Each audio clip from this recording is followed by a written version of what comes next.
Dricus Du Plessis. Let's think here, guys. Where should he go, right? You only got two roles. You're going to be the good guy, you're going to be the bad guy.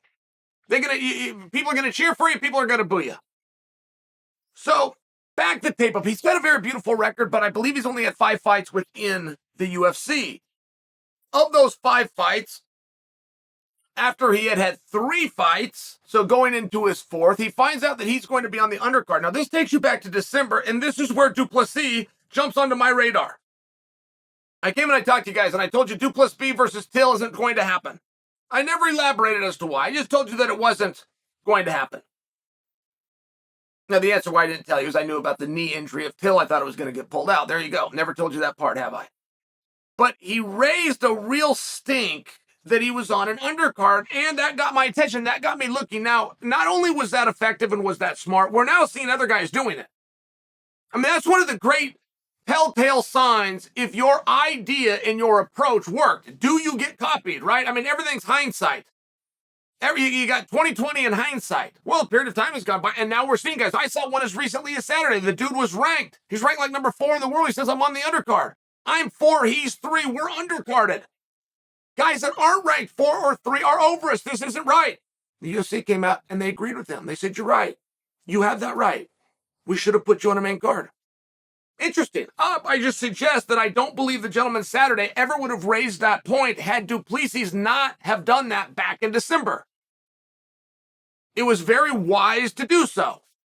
So Du Plessis now sits at 5-0 within the UFC. He's ranked number 6, and he's called out by Adesanya.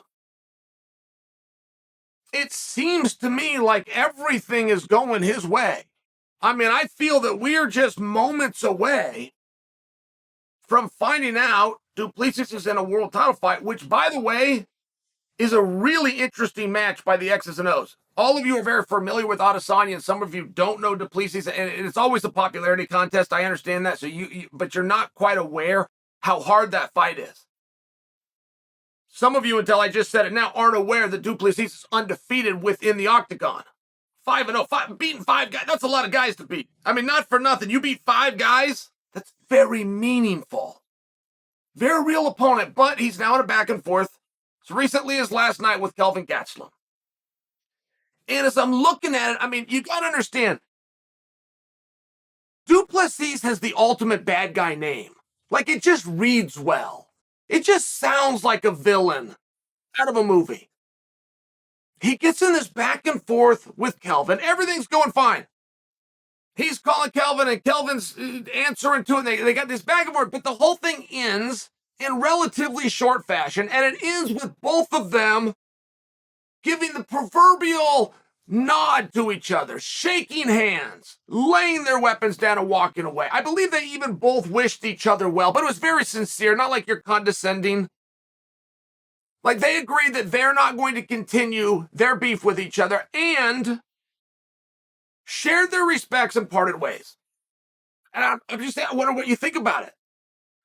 I mean, what do you think about it? Like, Du Plessis was so close. It was so interesting to see him in that role. It was so interesting to have him come out and complain. I'm going back to December, complaining that he was an undercard, working his way onto the main card. Darren Till is a very beloved fighter. I mean, to the point that it's surprising how many fans Till has. Till leaves the UFC, goes on social media, and remains one of the most engaged athletes within our entire sport. I mean, just to bring to you for the popularity, you've got a guy that beat him, you got a guy that beat him, you got a guy that stopped him, you got to beat him, a guy that stopped him, the guy that retired him. There's something you can do with that if you choose. And I'm just looking at the opportunity. I'm looking at the back and forth. Again, I'm looking at engagement. When it was Kelvin Gastelum, Ultimate Fighter, face, been here for 10 years, hero within the organization, top guy within the company, former #1 contender, title challenger. He's won awards. He's won of the night awards. One half of the fight of the year. Right? I mean, that's a very meaningful guy in Kelvin Gastelum. And Du Plessis gets a back and forth going, and the world is watching. But then they decide that they're going to shake hands and walk away. Was it the right move? And I got to tell you, please don't come and tell me that it doesn't matter and you watch too much pro wrestling. No, excuse me. These guys were never going to fight. They weren't signed to fight. They didn't weigh in. They didn't train to fight. They weren't getting in the octagon. The whole thing was done. All they had was words. So it does matter. If you're going to fight with words, are you using the right words? So it does matter. Which one got more attention? Which one got this heated? Which one got more provoked? Which one for this specific time is more valuable and helpful to draw you opposite Israel Adesanya, a good guy or a bad guy, a face or a heel? I'm asking you to think about that. I think Du Plessis has a very rare opportunity. The back and forth with Kelvin Gastelum isn't going to gain you any fans. People love Kelvin for all the reasons that I just mentioned. But if you're not trying to gain fans, you're trying to entertain fans, you don't have the same agenda. I think that's the fight. And I'm not going to stop with it.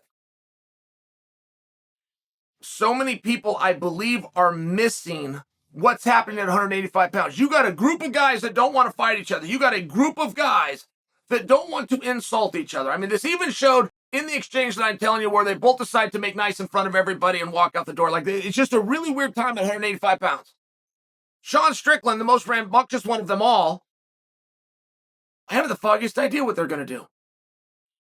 I don't see anybody within the top 10 that I realistically believe is going to come out of the hat for Sean Strickland. So, I mean, sometimes you get a new guy.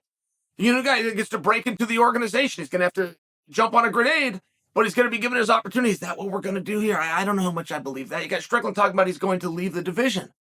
Now, you have the obvious number one contender of Robert Whittaker, but Robert Whittaker's already stepped aside. Once you don't give a title fight to the number one contender, does it make a huge bit of difference who you do give it to? Have you ever thought about it from that perspective? Whittaker is clearly the number one contender. Whittaker is not getting the fight. That's according to Whittaker.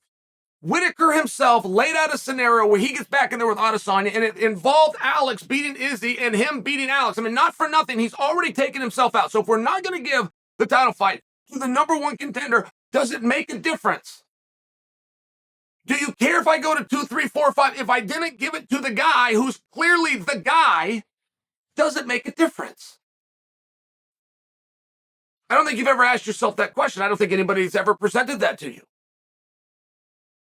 It is a unique scenario. And the guy with the highest ranking who's yet to be given the opportunity is Du Plessis, not to mention he's undefeated within the organization, not to mention he's the guy that the champ said he wants to face. You then take a look at Paulo Costa. Paulo Costa and Chimaev have been linked together. There's a story going around about Chimaev that the reason Paulo and Chimaev are going to fight in Abu Dhabi specifically is because Chimaev's having a hard time getting around. I'm quoting when I say getting around. I assume that to mean passport and visa issues and getting from country to country. That's what I assume that to mean. The exact words where he's having a hard time getting around. But either way, if they're linked up, it takes them off the board. You wouldn't know if Jared Cannonier was retired or Jared Cannonier's in training for a main event. You wouldn't know. There'd be nobody to ask, and there's nobody that would tell you. There would be like no sign.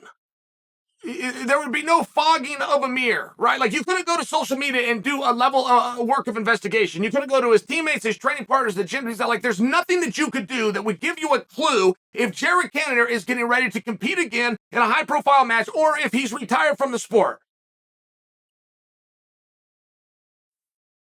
So what are we waiting for? Du Plessis isn't just the number 6 ranked guy. I hear people trying to say that. Oh, he shouldn't fight for the title. He's ranked number 6. I hear people saying that.